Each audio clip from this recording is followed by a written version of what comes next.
মানুষ যেমন আলাদা, প্রত্যেকটা মানুষের জীবনের গল্পও কিন্তু আলাদা আলাদা। তো প্রতিটি রবিবার প্রত্যেকের কাছে একটু আরামদায়ক, একটু অলসতা, একটু কুঁড়েমি, কিন্তু আমার কাছে একদম উল্টোটা। আমার কাছে রবিবার মানেই ব্যস্ততা। তো নমস্কার বন্ধুরা, আমি বন্নি। আমার নতুন একটি ব্লগে তোমাদের সকলকে স্বাগতম। তো কেমন আছো তোমরা সবাই? আশা রাখছি সকলে ভালো আছো। আমরাও কিন্তু বেশ আছি। তো রোজকারের মতো আবারও চলে এসেছি নতুন একটি ব্লগ ভিডিও নিয়ে। তো দেখতে থাকো, আশা রাখছি তোমাদের ভালো লাগবে। তো এই যে দেখো, আজ রবিবার আর বেজে গেছে সকাল 6টা। আর জানো তো, প্রত্যেক দিনই সন্ধ্যাবেলা করে মেঘ করছে আর ভীষণ ঝড় হচ্ছে, বৃষ্টিও হচ্ছে অল্প অল্প। তো কালও সন্ধ্যাবেলা এত জোরে ঝড় উঠেছিল, বৃষ্টি হয়েছিল হালকা, কিন্তু ঝড়ে আমার কাজটা বেশি বাড়িয়ে দিয়ে গেল। এমনিতেই রবিবারের আমার কাজের চাপ প্রচুর, তার উপরে এই প্রত্যেক দিনের ঝড় তো আমার কষ্টটাকে আরও একটু বাড়িয়ে দিয়ে যায়। তো এই যে দেখো, কালকে ঝোড়ো হাওয়ায় আমার মানে ফ্ল্যাটের ভিতরটা সমস্ত রাস্তার ধুলো সব ভরে দিয়ে গেছে। তো গ্যারেজটা ঝাড় দিয়ে নিচ্ছি, আর গ্যারেজটা না অনেকটাই বড়। তো এক এক দিক দিয়ে ঝাড় দিয়ে দিয়ে এক এক জায়গায় জড়ো করছি। তো দেখে বুঝতেই পারছো কতটা নোংরা ঢুকে গেছে ফ্ল্যাটের ভিতরে। প্রত্যেক দিনই ঝাড় দেই, এতটাও নোংরা হয় না, কিন্তু এই যে ঝড় হচ্ছে, এই ঝোড়ো হাওয়ার জন্য এই আমার এতটা পরিশ্রম করতে হচ্ছে। কিন্তু কাজের জায়গা তো তোমাকে ঠিক রাখতেই হবে।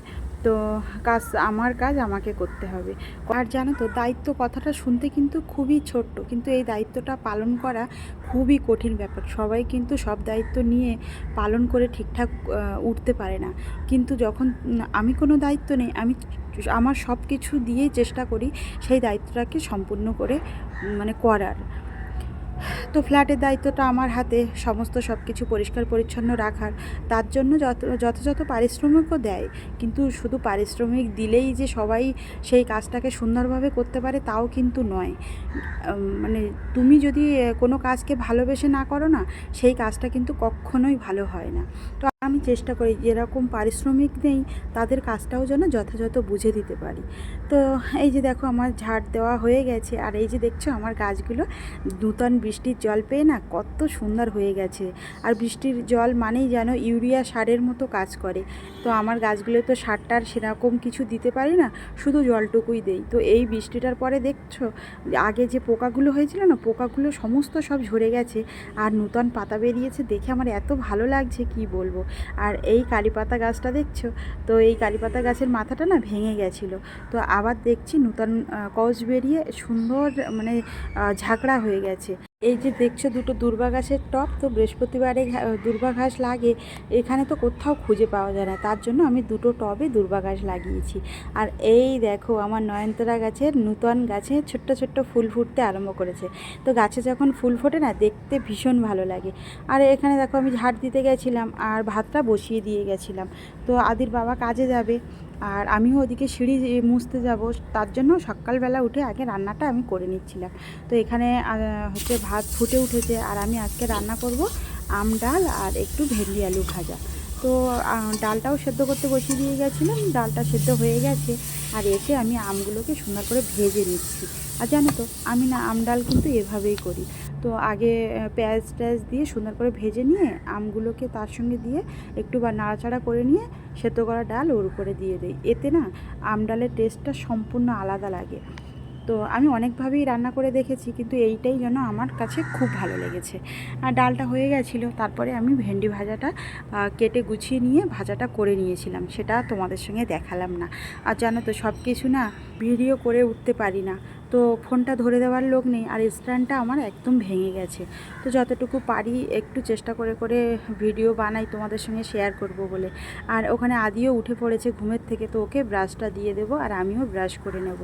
তো আজকে রবিবার, আদিদের স্কুল নেই, আদি ঘরেই থাকবে। তো ওকে বললাম যে ব্রাশটা করো, আর তারপরে আমি তোমাকে খেতে দিচ্ছি। ওর বাবা কিন্তু কাজে বেরিয়ে গেছে, ওকে খেতে দিয়ে তারপরে আমি সিঁড়ি মুছতে যাব। আজকে রবিবার, সিঁড়ি মোছার দিন। তো প্রত্যেক সপ্তাহে একদিন করে সিঁড়ি ঝাড় দিতে হয়, মুছতে হয়।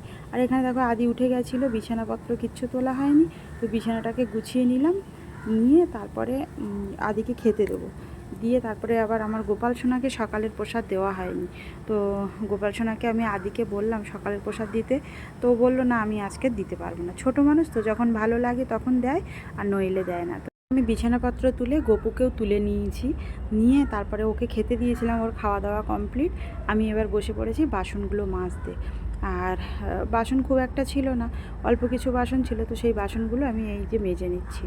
নিয়ে তারপরে কালকে জামা কাপড় মেলেছিলাম, তো বিকেলে এত মেঘ করে বৃষ্টি আসলো, জামা কাপড়গুলো খুব একটা শুকায়নি, তো ওগুলো আবার একটু রৌদ্রে গরম করতে দেবো। দেখছি ভালো রৌদ্র উঠেছে, তো সকালের দিকটা একটু রৌদ্র ভালো ওঠে, কিন্তু আবার যেই বিকেল হয় আবার মেঘ করে অন্ধকার করে আসে, আর ঝড় প্রত্যেক দিন হতেই আছে।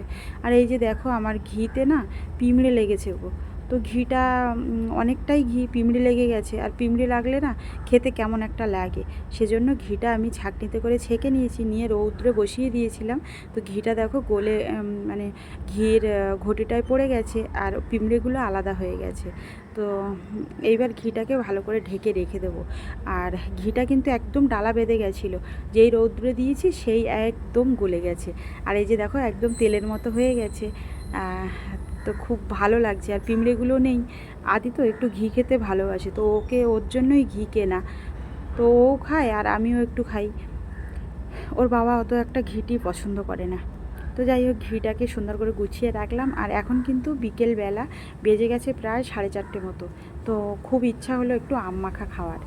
তেমনি ভাবা তেমনি কাজ, আমগুলো কেটে আমি বসে পড়েছি আম মাখা করতে। আর জানো তো এই আমগুলো না বাড়ি থেকে নিয়ে এসেছিলাম আসার সময়, তো সেই আমগুলো ফ্রিজে ছিল, সেইটা বের করেছি। আর আমি না আম মাখায় একটু লঙ্কার গুঁড়ো, একটু সর্ষের তেল, একটু লবণ, আর হালকা করে চিনি, আর তার সঙ্গে কাসুন্দি দিয়েই আম মাখাটা করি। তো এই আম মাখাটা খেতে এত ভালো লাগে, তো আম মাখাতে মাখাতে আমার জিভে জল চলে আসছে। তো যাই হোক, দেখো আমটা আমি মেখে নিচ্ছি। আর আমগুলো না সব রকম মিলিয়ে মিশিয়ে ছিল, একটা গাছের আম ছিল খুব টক, আর একটা গাছের আম ছিল একটু মিষ্টি মিষ্টি। তো আম মাখা করে বিকেলে খাওয়া দাওয়া করলাম। আর এখন বাজে সন্ধে 5টা, আর এখন থেকেই দেখো মেঘের কি অবস্থা, আর কি প্রচণ্ড ঝড় উঠেছে। তো প্রত্যেক দিনেই এরকম হচ্ছে, তো আকাশের অবস্থা তো দেখেই বুঝতে পারছো কত জোরে ঝড়ও হচ্ছে, আর কত জোরে বৃষ্টি আসবে না জানি, তার ঠিক নেই। তো আমি খুব তাড়াতাড়ি করে জামা কাপড়গুলো মেলেছিলাম, তো তুলে নিলাম, নিয়ে সন্ধে আলো দিয়ে নিয়েছি। নিয়ে এখন আদির বাবার একটু ইচ্ছা হয়েছে পিঠে খাওয়ার, তো ঘরে ময়দা ছিল না, তো সুজি দিয়েই পিঠেটা বানিয়ে দিলাম। আর আমিও না পিঠে খেতে খুব ভালোবাসি, তো আমার সবথেকে প্রিয় বললে মিষ্টির জিনিস যাই দেবে আমার খুবই প্রিয়। তো দেখো পিঠে করে নিয়েছিলাম, নিয়ে অল্প করেই করেছি, তো ময়দা ছিল না, শুধু সুজি দিয়ে চিনি দিয়েই করলাম পিঠেগুলো। আর পিঠেগুলো খেতে কিন্তু খুব সুন্দর হয়েছিল। তো চলো তাহলে আমরা পিঠে খাওয়া দাওয়া করি, আর এখানেই ভিডিওটা রাখি। আবার তোমাদের সঙ্গে দেখা হচ্ছে পরে অন্য কোনো ভিডিওতে।